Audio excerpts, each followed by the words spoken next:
Hari ini kami menyerahkan roh, jiwa, dan tubuh kami sebagai persembahan yang hidup, kudus, dan berkenan. Ajari kami Tuhan untuk tidak memberontak, ajari kami untuk memiliki hati yang lembut, mudah diajar, mudah dibentuk, dan mau berubah. Dan setiap benih ilahi yaitu firman Tuhan yang kami tangkap hari ini mengubah pola pikir kami, mengubah cara berpikir kami, sehingga kami mau menyelaraskan pikiran kami dengan firman Tuhan, dan hidup kami berubah, hidup kami dibedakan dan diistimewakan. Meskipun kami masih ada di dalam lapas Tuhan, masih dalam sekolah didikan-Mu Tuhan, tapi kami akan mengalami Tuhan nyata di tempat ini. Di dalam nama Yesus yang percaya katakan, amin, amin, amin. Silakan duduk, shalom.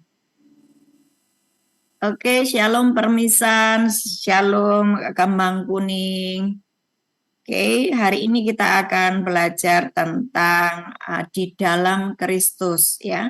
Di dalam Kristus. Ada begitu banyak anak-anak Tuhan yang kehilangan posisi di dalam Kristus oleh karena yang pertama tidak tahu, yang kedua adalah kekerasan hati oleh karena pemberontakan. Nah, saya hari ini mau sharing kepada kalian semuanya supaya kalian tidak membuang posisimu yang di dalam Kristus yang ajaib itu hanya demi sesuatu kebutuhan sehari-hari, keinginan-keinginan duniawi, ya.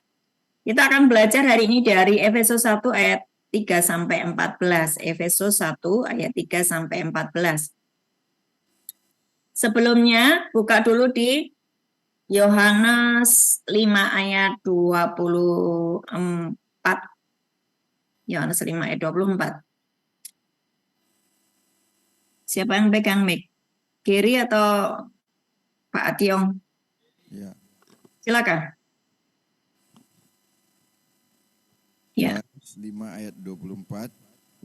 Aku berkata kepadamu, sesungguhnya barang siapa mendengar perkataanku dan percaya kepada Dia yang mengutus aku, ia mempunyai hidup yang kekal dan tidak turut dihukum, sebab ia sudah pindah dari dalam maut ke dalam hidup. Amin. Perhatikan kata-kata ia sudah pindah dari maut ke dalam hidup. Pindah. Saudara, imajinasikan ya, engkau harus pindah dari maut ke dalam hidup. Bagaimana engkau pindah dari maut kepada hidup? Yesus sudah mengampuni dosamu. Yesus sudah menebus dosamu. Masalahnya jika engkau tetap berbuat dosa, ya, engkau tetap berbuat dosa dan tidak mendengar perkataan Tuhan dan tidak mentaati firman-Nya, engkau tetap di dalam maut meskipun engkau percaya kepada Yesus. Tangkap ini. Ya, meskipun percaya kepada Yesus, tapi kalau dosamu engkau lakukan terus, engkau masih di dalam maut, meskipun percaya Yesus. Karena mereka yang pindah dari maut ke dalam hidup adalah orang-orang yang sudah melakukan perkataan-perkataan Tuhan, dengar perkataan Tuhan dan melakukannya. Aku berkata kepadamu, sesungguhnya barang siapa mendengar perkataanku dan percaya kepada Dia yang mengutus aku, ia mempunyai hidup yang kekal dan tidak turut dihukum, sebab ia sudah pindah dari maut ke dalam hidup. Banyak anak-anak Tuhan yang hari ini meninggalkan posisi di dalam Kristus yang padahal itu keren banget posisinya, hanya demi sesuap nasi, hanya demi narkoba, hanya demi sebuah harga diri yang di dalam dirinya. Dia tukarkan posisi di dalam Kristus dan dia keluar dari Kristus demi untuk memuaskan sesuatu egonya atau hawa nafsu atau keinginan-keinginan duniawi. Nah, saudara perhatikan, sekarang kita belajar di Efesus 1 ayat 3 sampai 14. Ini keren sekali ya. Bapak Ibu mesti pahami ini. Saudara mesti pahami ini. Efesus 1 ayat 3 sampai dengan 14. Terpujilah Allah. Yuk, disilakan dibaca. Kekayaan orang-orang yang terpilih. Ayat 3, terpujilah Allah dan Bapa Tuhan kita Yesus Kristus, yang dalam Kristus telah mengaruniakan kepada kita segala berkat rohani di dalam surga. Segala berkat rohani di dalam surga bisa engkau akses dengan catatan engkau di dalam Kristus. Bagaimana engkau di dalam Kristus ketika engkau sudah pindah dari maut kepada hidup? Jika hidupmu hari ini masih terus memberontak terhadap Tuhan, masih terus melakukan dosa, masih sakit hati, sulit mengampuni, kecewa, marah, iri hati, dan ikatan-ikatan dosa lainnya, engkau masih main-main narkoba, engkau masih sesuatu yang Tuhan tidak berkenan engkau tetap lakukan, maka engkau masih ada di dalam maut. Sehingga ketika engkau masih ada di dalam maut, engkau tidak bisa mengakses segala berkat rohani yang di dalam surga. Ya, segala berkat rohani di dalam surga sudah diberikan Bapa di surga, sebab hubunganmu dengan Bapa sudah didamaikan oleh Bapa di surga lewat darah Yesus. Engkau harus mempertahankan posisi di dalam Kristus, supaya engkau bisa mengakses segala berkat rohani di dalam surga. Ayat selanjutnya. Sebab di dalam Dia Allah telah memilih kita sebelum dunia dijadikan, supaya kita kudus dan tak bercacat di hadapan-Nya.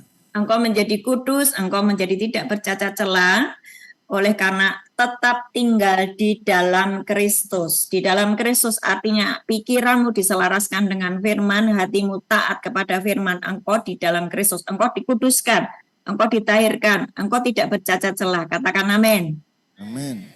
Ya, 5. Dalam kasih Ia telah menentukan kita dari semula oleh Yesus Kristus untuk menjadi anak-anak-Nya, sesuai dengan kerelaan kehendak-Nya. Jika engkau tetap di dalam Kristus, maka engkau disebut anak-anak Allah, bukan anak-anak dunia. Engkau bisa berkata kepada Allah pencipta alam semesta, ya Aba, ya Bapa. Kalau engkau anaknya, engkau berhak untuk memperoleh semua berkat yang sudah Bapa sediakan. Katakan amin. Terus, 6. Supaya terpujilah kasih karunia-Nya yang mulia yang dikaruniakannya kepada kita di dalam Dia yang dikasihinya. Terus, Sebab di dalam Dia dan oleh darah-Nya kita beroleh penebusan, yaitu penebusan dosa menurut kekayaan kasih karunia-Nya. kamu beroleh penebusan, kamu beroleh pengampunan dosa, kamu beroleh kasih karunia. Kasih karunia itu kaya banget loh. Wah, lebar, luas, dalam, dan tinggi kasih karunia itu. Ada begitu banyak kekayaan dari kasih karunia yang Tuhan punya, dan itu bisa engkau akses. Saudara perhatikan, ketika engkau terus berbuat dosa, yang namanya dosa itu sama dengan hutang.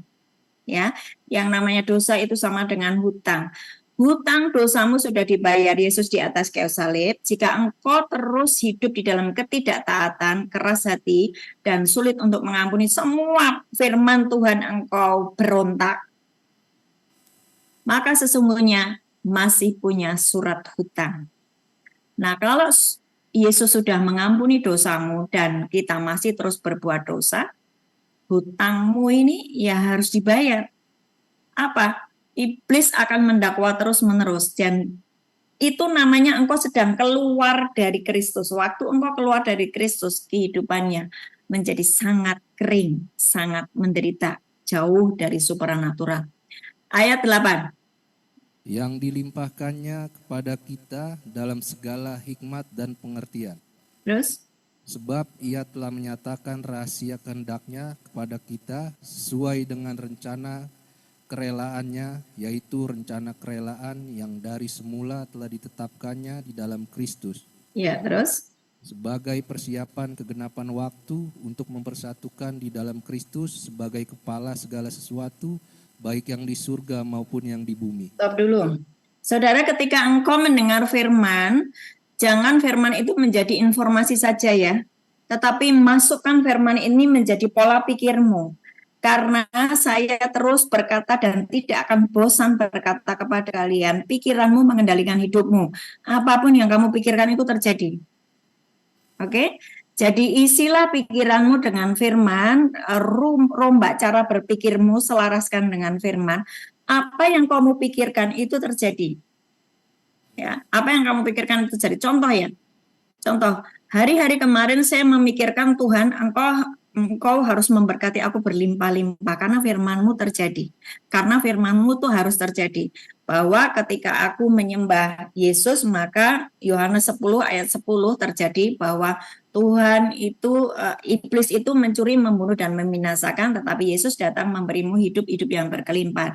Tuhan, aku mau limpah supaya aku bisa menjadi saluran berkat bagi banyak orang, supaya aku nggak sibuk dengan mikirin kekurangan, tetapi aku sibuk berfokus untuk melayani Tuhan, menyampaikan firman Tuhan, memberitahukan kepada banyak orang. Aku nggak usah sibuk memikirkan keuangan, aku nggak usah sibuk memikirkan, oh ini kurang, oh ini bagaimana, oh ini. Enggak Tuhan, aku nggak mau. Aku mau limpah, supaya aku berfokus bisa menyampaikan kebenaran firman-Mu.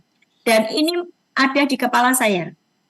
Ini ada di kepala saya. Saya rubah mindset saya yang saya melihat, waduh, rekening saya, waduh, gitu kan ya. Saya tahu pasti bahwa kalian juga mengalami hal yang sama, tapi bersyukur untuk yang sudah limpah. Tapi selimpah apapun, suatu saat engkau memiliki kebutuhan, betul nggak? Suatu saat engkau memiliki kebutuhan, dan pikirkanlah perkara yang di atas. Fokuskanlah pikiran kita itu hanya kepada firman. Waktu pikiran kita ini tertuju kepada firman, yang engkau percayai, dan itu terjadi. Ya, Amin. waktu kemarin saya berkata, Tuhan, aku mau limpah, Tuhan, aku nanti bulan Maret, bulan April ini ada begitu banyak hal yang harus dikerjakan oleh KKS. Tuhan berkati kami, berkati KKS. Dan pagi hari ini saya dapatkan kelimpahan. Tidak usah cerita, tapi kalian pasti tahu.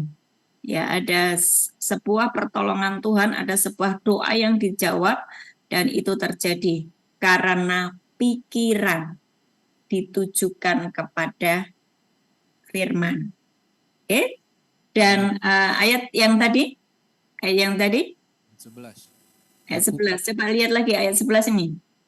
Aku katakan di dalam Kristus, karena di dalam Dialah kami mendapat bagian yang dijanjikan.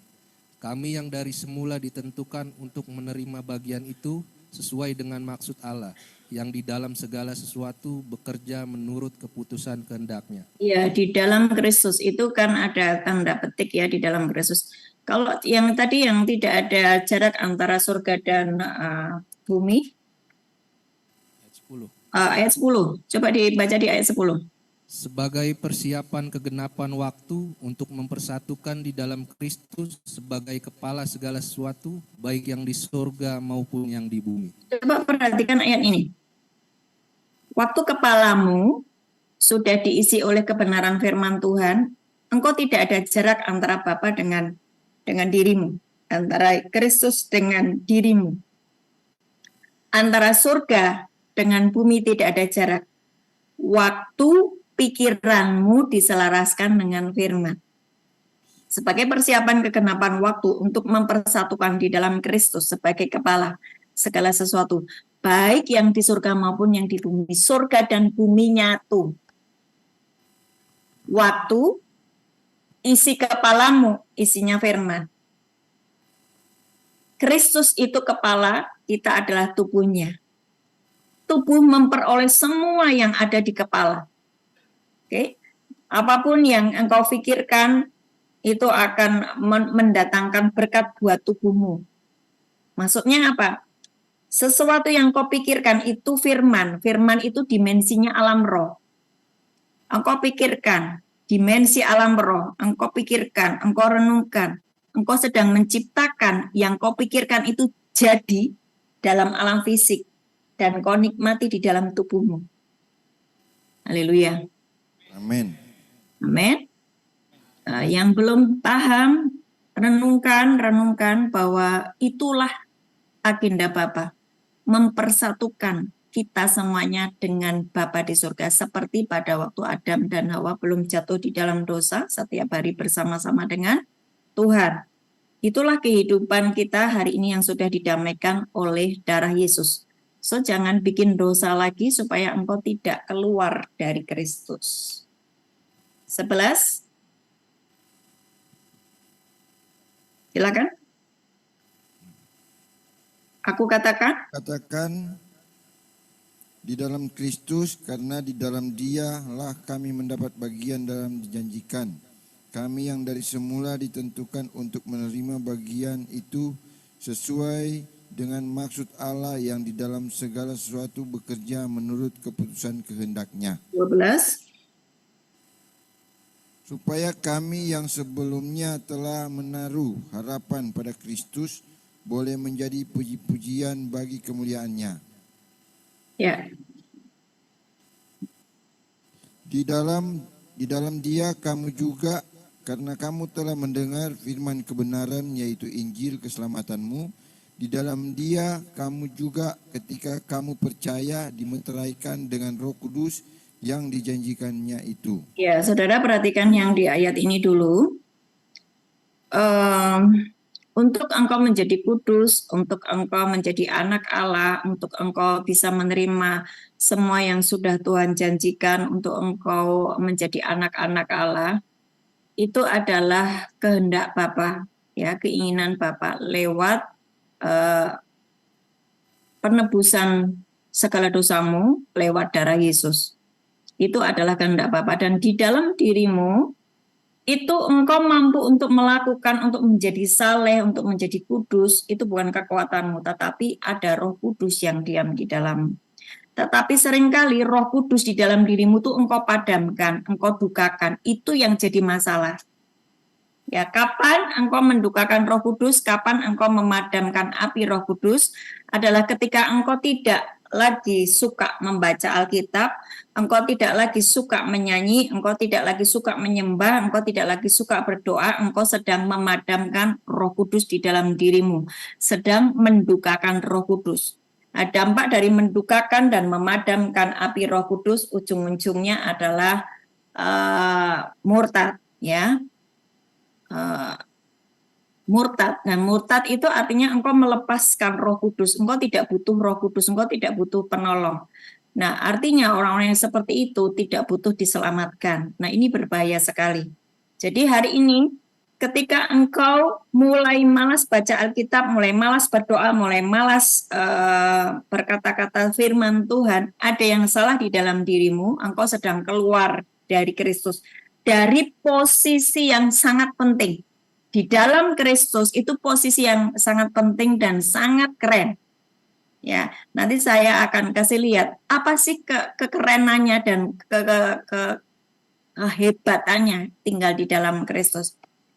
Pertama kali, nomor 1, ingatlah tentang di dalam Kristus dan di luar Kristus. Engkau di dalam Kristus ketika tidak melanggar firman Tuhan, ya. Yang tadi di Yohanes 5 ayat 24, ketika engkau tetap berada di dalam dosa, maka engkau sedang ada di dalam maut. Tetapi ketika engkau sudah pindah dari maut kepada hidup, engkau di dalam Kristus.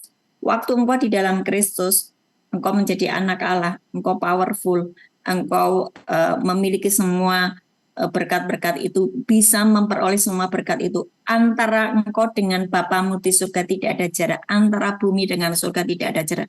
Masukkan ini di dalam pola pikirmu.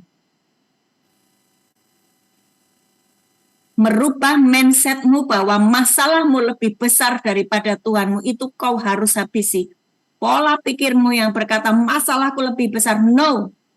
Di dalam Kristus, Allahku lebih besar daripada masalahku, Allahku lebih besar daripada kekuranganku, Allahku lebih besar daripada dosaku. Dosaku sudah diampuni. Aku menjadi anak Allah. Saudara, engkau yang ada di lapas, engkau punya waktu banyak untuk merenungkan firman Tuhan ini. Dan jangan menjadi munafik. Kalau engkau munafik, engkau menjadi sangat lelah. Sangat lelah. Kenapa Yusuf di dalam penjara bisa melakukan banyak hal sehingga dia keluar dari penjara menjadi Perdana Menteri, orang nomor 2 di Mesir? Kenapa Tuhan memberikan yang namanya kuasa dan otoritas besar sekali atas Yusuf? Karena selagi dia ada di dalam pendidikan di penjara, dia tetap akurat, dia tetap presisi, dia tetap punya integritas. Dia tidak munafik. Dia tidak menyimpan dosa terselubung. Saudara perhatikan, ketika engkau masih melakukan dosa terselubung, engkau masih punya ikatan-ikatan yang kamu berkata ini susah untuk lepas, engkau sedang memadamkan Roh Kudus di dalam dirimu. Ketika itu Roh Kudus padam, engkau tidak bisa yang namanya punya hati haus dan lapar akan Tuhan. Waktu hati haus dan lapar akan Tuhan gak ada di dalam dirimu, engkau tinggal di luar Kristus. Nah, ini yang banyak sekali terjadi kepada anak-anak Tuhan. Kenapa mereka tinggal di luar Kristus? Karena dia konflik batin, ya. Hatinya marah, hatinya terluka, hatinya sakit hati, mengasihani diri sendiri. Dia tidak bisa move on, dia tidak bisa mengasihi saudaranya. Oh iya, aku mengampuni, tapi hatimu masih jengkel. Itu membuat engkau tidak punya yang namanya haus dan lapar akan Tuhan. Waktu tidak punya haus dan lapar akan Tuhan, kau tinggal di luar. Kesukaanmu malah hal-hal yang duniawi. Saya mau kalian semuanya yang ada di lapas ya, pakailah waktu sebaik-baiknya untuk mengalami Tuhan nyata di penjara ini. Amin. Amin. Untuk membuktikan kepada keluargamu bahwa ada sesuatu yang ajaib yang Tuhan sedang kerjakan atas kehidupanku. Amin. Untuk memberitahukan kepada istrimu, kepada anakmu, kepada orang tuamu, ada sesuatu yang besar yang menggelora di dalam diriku, yaitu Roh Kudus sedang menghancurkan semua kesombonganku. Roh Kudus sedang menghancurkan semua ikatanku. Roh Kudus sedang merombak bait Allah di dalam diriku. Tubuhku ini sedang dirombak jadi bait Allah. Amin. Yang hanya Roh Allah saja yang bertata di dalam diriku dan aku menjadi orang yang ajaib. Keluar dari Nusa Kambangan, engkau benar-benar menjadi orang yang ajaib. Katakan amin. Amin. Jika itu menjadi pola pikirmu, engkau merenungkan siang dan malam, maka itu terjadi. Karena apa yang engkau pikirkan itu yang akan terjadi. Amin. Engkau terus memikirkan kekecewaan, engkau terus memikirkan kemarahan, you tidak akan kemana-mana. Tidak akan kemana-mana. Tetap gelap. Karena Yesaya 43 ayat 18 berkata, lupakan yang di belakang. Lihat aku hendak menjadikan sesuatu yang baru. Apakah engkau belum mengetahuinya? Aku akan membuat padang gurun menjadi mata air. Ya kan? Terus itu firman-Nya, janganlah ingat-ingat hal yang dahulu, jangan perhatikan hal yang dari zaman purbakala. You mesti move on. Engkau jangan marah dengan orang yang menjebloskanmu ke dalam penjara. Katakan ini baik Tuhan karena engkau sedang memproses aku, membersihkan aku dari semua keterikatan, mencabut aku dari semua dosa yang tidak aku sadari. Dan engkau berkata Tuhan ini baik, engkau sedang membersihkan aku untuk menjadi orang yang engkau munculkan. Ya, coba lagi buka di Yesaya 43 ayat 18 tadi. Firman-Nya, janganlah ingat-ingat hal yang dahulu dan janganlah perhatikan hal yang dari zaman purbakala. 19, lihat aku hendak membuat sesuatu yang baru yang sekarang sudah tumbuh, belumkah kamu mengetahuinya? Aku hendak membuat jalan di padang gurun dan sungai-sungai di padang belantara. Saudara, engkau yang ada di lapas, engkau merasa tidak ada masa depan atas hidupku? Tidak. Ketika engkau sudah melupakan masa lalu dan engkau memandang ke depan, Tuhan adalah gembalaku, takkan kekurangan aku. Itu ya dan amin. Tapi itu harus mengubah cara berpikirmu. Sungguh-sungguh di kepalamu isinya firman. Hatimu ditulisi oleh hukum-hukum Tuhan. Maka engkau sedang menyatu dengan Yesus. Amin. Dan dia berkata, aku memberkatimu, hidupmu berkelimpahan.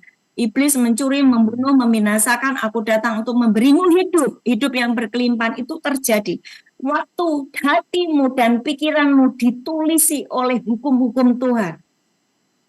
Jangan dicampur dengan yang lain.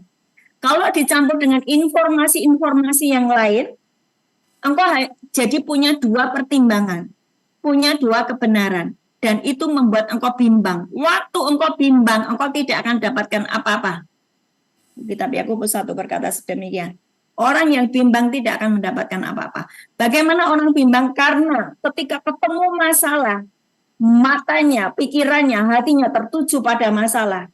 Dia lupa bahwa dia harus mengingat janji-janji Tuhan, bahwa Yesus sudah selesaikan iblis, dosa, dan maut, semua yang bikin miskin, semua yang bikin merana penderitaan, semuanya itu sudah Yesus tanggung. Kau tinggal menyatu dengan Yesus adalah firman. Bagaimana caranya engkau menyatu Yesus adalah firman? Adalah engkau terus mengisi download firman di pikiranmu. Dan itu terus renungkan, terus perkatakan, terus renungkan, terus perkatakan. Engkau sedang menciptakan sesuatu yang baru sesuai dengan janji Tuhan. Bu, saya sudah renungkan, saya sudah ucapkan, saya sudah ngomong berkali-kali, tetapi tidak terjadi. Jangan-jangan masih ada dosa tersembunyi yang masih engkau terus lakukan. Waktu masih ada dosa tersembunyi, engkau tinggal di luar. Tidak ada power, tidak ada kuasa, tidak ada otoritas. Kemunafikan itu harus engkau hancurkan benar-benar. Saudara, tadi pagi Tuhan itu berkata begini, sesungguhnya aku rindu sekali ketika aku tumpang tangan kepada mereka. Lewat seperti ini aja, Zoom seperti ini aja. Ketika hamba Tuhan itu tumpang tangan kepadamu, walaupun itu lewat online, itu benar-benar tangan Tuhan itu menjamahmu dan suddenly a touch from heaven terjadi. Sebuah mujizat supranatural. Tetapi apa yang menghalangi ketika kuasa itu tidak bisa mengalir di dalam orang itu adalah ketika dia ada tembok. Ada tembok, keangkuhan hidup, keinginan mata, keinginan daging yang masih kamu bawa. Kesombongan, kecongkakan. Itu jadi tembok. Waktu tembok itu masih kau bawa. Waktu Yesus tumpang tangan atasmu, nggak bisa mengalir, dihalangi oleh tembok.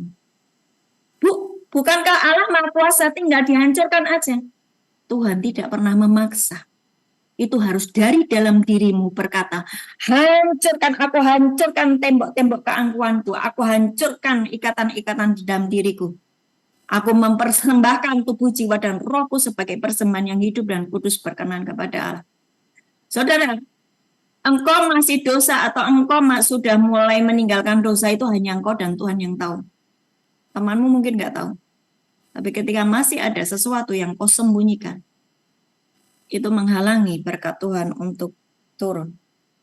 Hari ini, saya melihat Tuhan itu pengen banget taruh tangannya di atasmu. Dan tiba-tiba engkau mengalami mujizat. Amen. Ini yang Tuhan mau. Lepaskan ikatanmu. Kamu akui dosamu. Jangan keras dan jangan sombong. Jangan mengasihani diri sendiri. Stop mengasihani diri sendiri. Katakan Tuhan baik. Apapun yang terjadi dalam hidupku itu baik. Dan ketika engkau pindah dari maut kepada hidup, engkau akan menikmati semua kebaikan Tuhan. Dan Roh Kudus di dalam dirimu disukakan.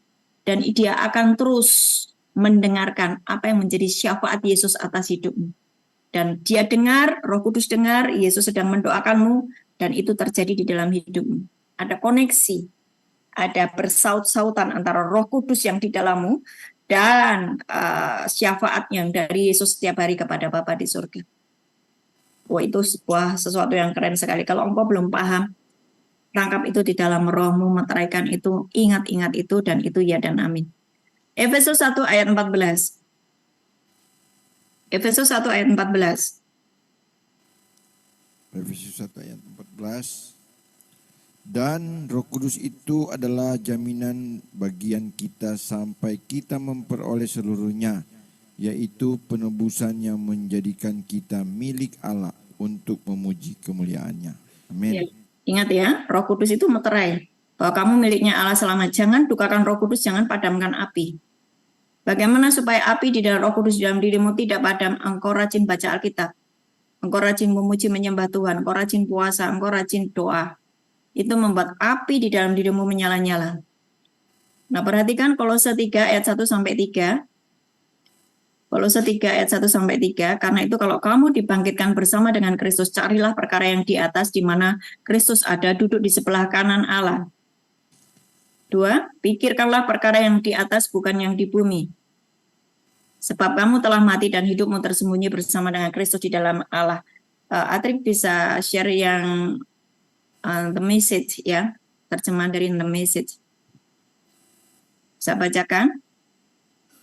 dari terjemahan The Message, Kolose 3 ayat 1 dan 2.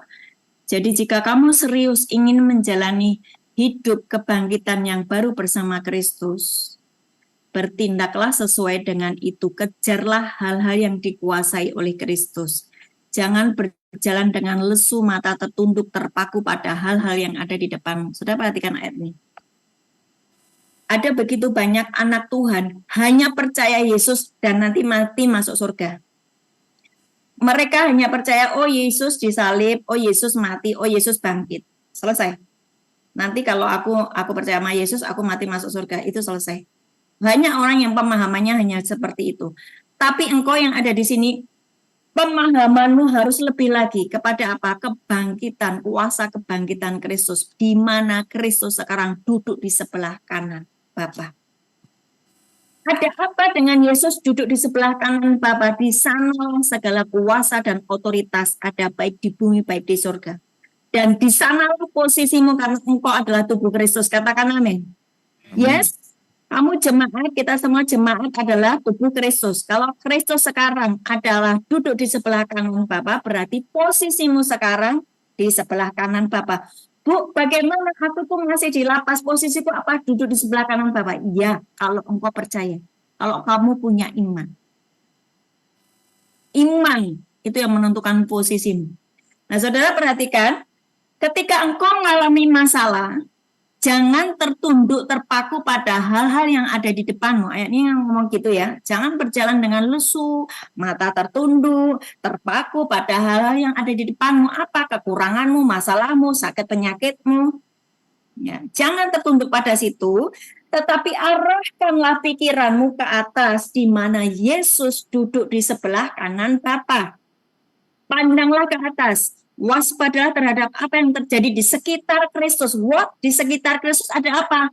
Setiap hari dia mendoakanmu. Setiap hari dia bersyafaat buatmu. Kristus itu ketika engkau di dalam Kristus, semua yang Kristus sudah kerjakan, semua kemenangan Kristus jadi milikmu. Tidak ada lagi jarak antara engkau, Bapa di surga, dengan dirimu. Katakan amin. Kau bisa imajinasikan, itu seperti Adam dan Hawa sebelum jatuh di dalam dosa.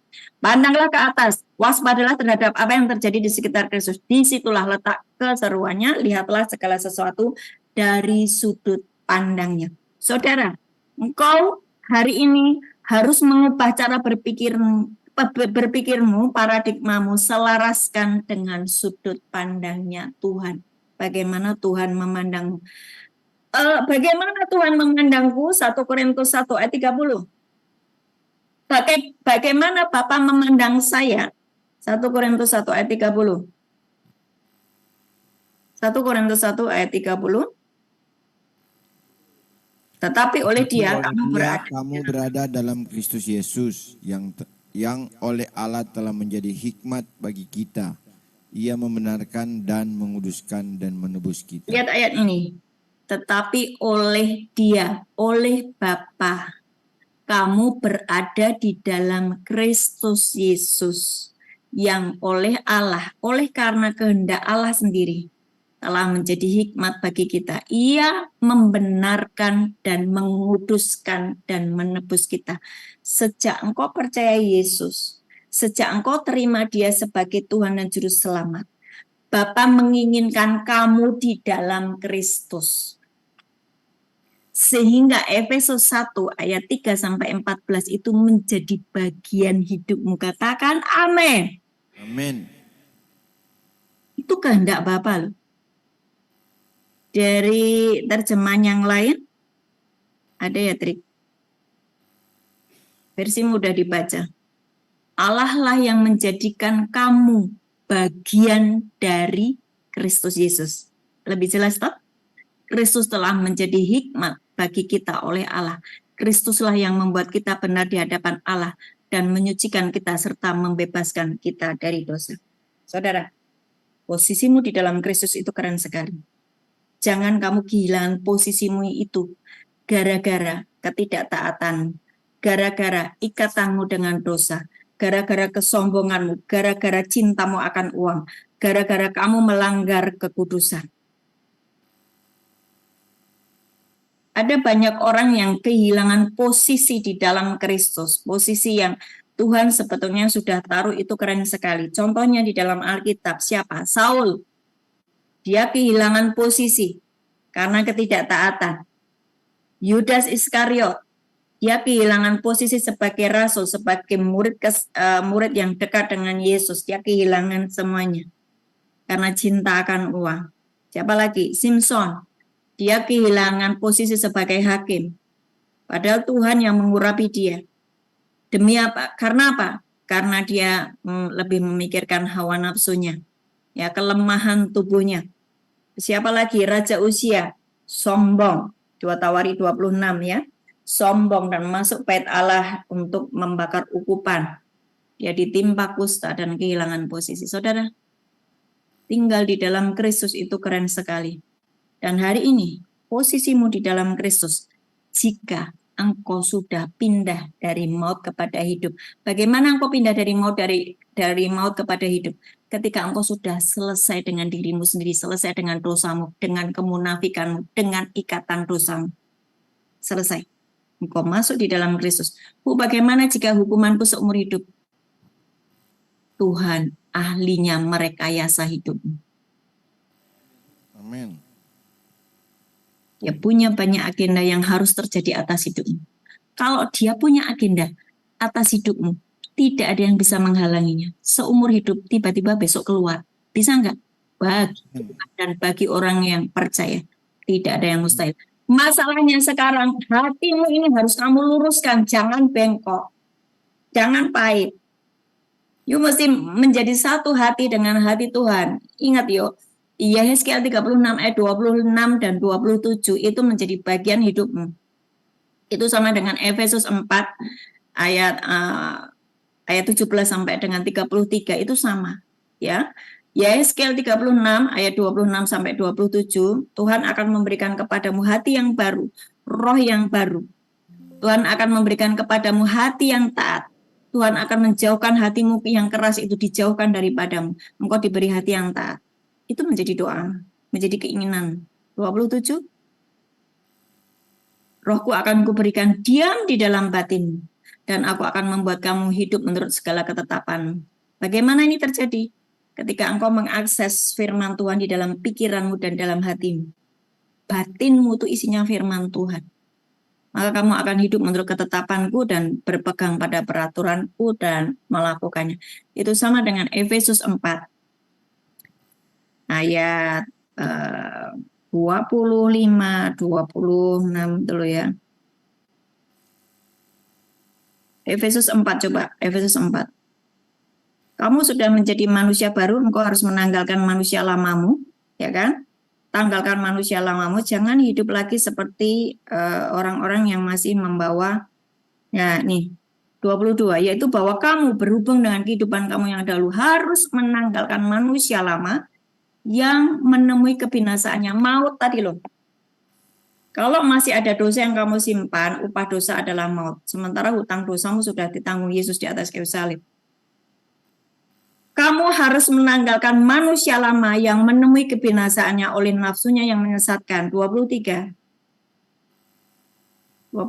supaya kamu dibaharui di dalam roh dan pikiranmu. Pikiranmu. Kenapa orang keluar masuk lapas?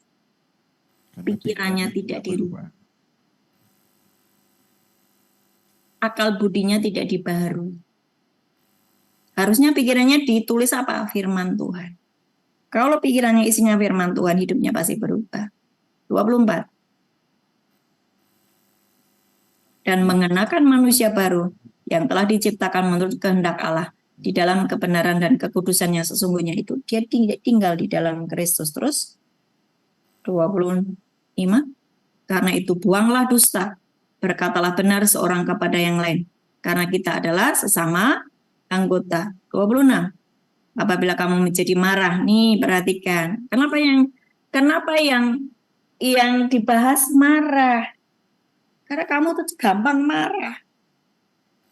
Apabila kamu menjadi marah, janganlah kamu berbuat dosa. Jangan matahari terbenam sebelum padam amarahmu. Segera selesaikan kalau kamu marah. Dan janganlah beri kesempatan kepada iblis Waktu kamu marah, nggak segera selesaikan, roh yang lain masuk di dalam dirimu. Itu memadamkan api Roh Kudus di dalam dirimu.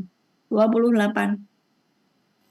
Orang yang mencuri, jangan ia mencuri lagi, tapi baiklah ia bekerja keras, melakukan pekerjaan yang baik dengan tangannya sendiri, supaya ia dapat membagikan sesuatu kepada orang yang berkekurangan.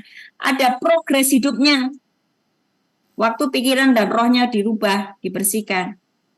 Dulu dia pencuri, sekarang dia tidak mencuri lagi. Dulu dia bikin dosa, terus dia juga suka dusta, suka marah. Ada sebuah progres kehidupan. Kalau tidak berubah, berarti masih tetap di dalam maut. Ya, 29.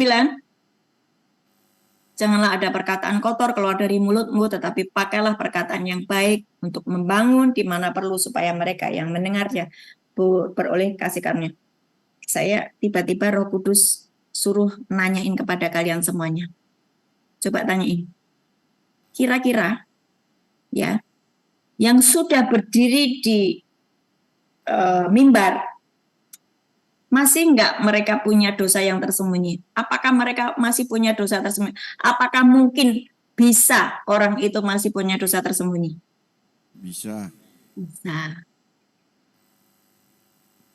Meskipun itu hamba Tuhan, meskipun itu orang, menurut orang itu diurapi, masih bisa dia bikin dosa. Makanya setiap hari sebagai hamba-hamba Tuhan dan kalian semuanya harus bongkar seluruh ketidakakuratan. Sampai itu benar-benar bersih ya. Nggak ada iblis yang mendakwamu. Supaya apa? Posisimu di dalam Kristus itu tidak hilang. Dan engkau kehilangan posisi yang berotoritas. Nah, hari ini firman Tuhan yang saya sampaikan tentang di dalam Kristus. Sekarang engkau cek dirimu. Apakah engkau sudah di dalam Kristus?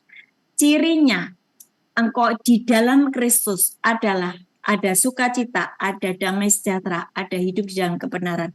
Cirinya engkau terus berapi-api. Cirinya engkau tidak malas baca firman. Cirinya engkau rajin berdoa. Artinya engkau di dalam Kristus. Dan ada sukacita, ada damai sejahtera, engkau hidup di dalam kebenaran. Dan ada berkat, ada kesehatan, ada pemulihan, ada sukacita. Kehidupanmu di bumi seperti di surga. Waktu engkau di dalam Kristus. Jadi enggak masalah. Mau engkau ada di lapas ini seumur hidupmu. Engkau menikmati cintanya Tuhan.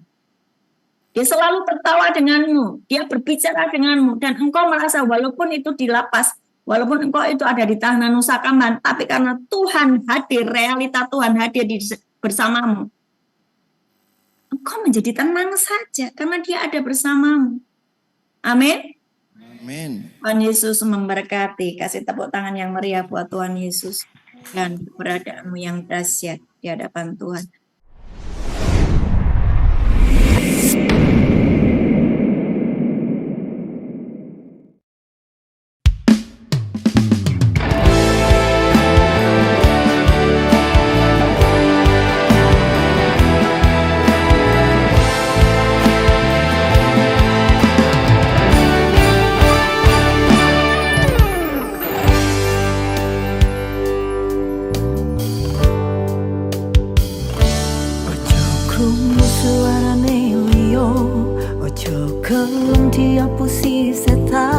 Dengarkan saja firman Tuhan.